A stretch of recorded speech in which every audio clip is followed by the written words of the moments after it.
Moral development is basically what you should do in certain instances when you're interacting with other people.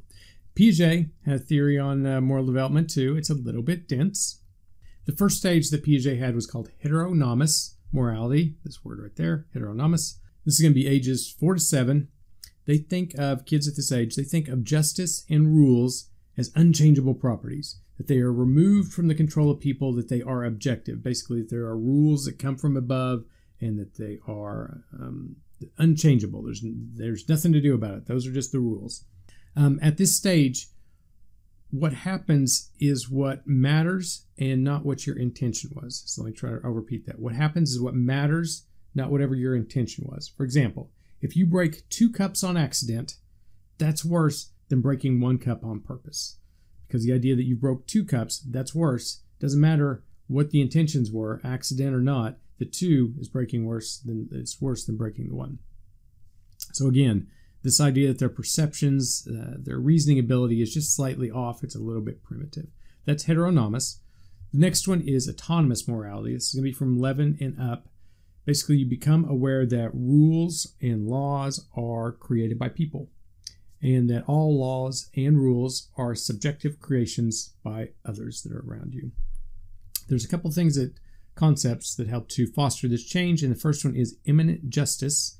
So this idea is that if a rule is broken, the punishment should happen immediately.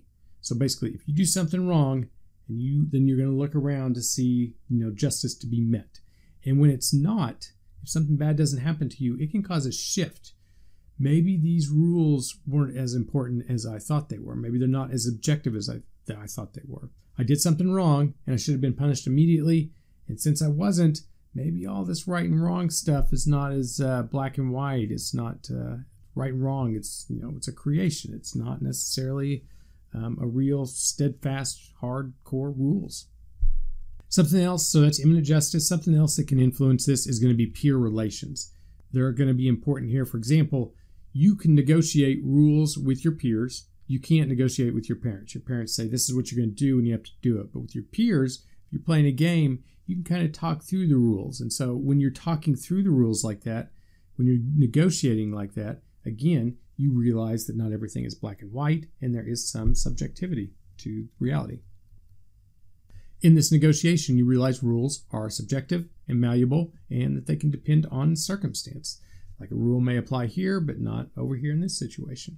And so this is all happening, again, around autonomous morality, which can be around 11 years old. So yeah, 2 things, imminent justice, peer relations, that can help to cause a move from the heteronomous to the autonomous.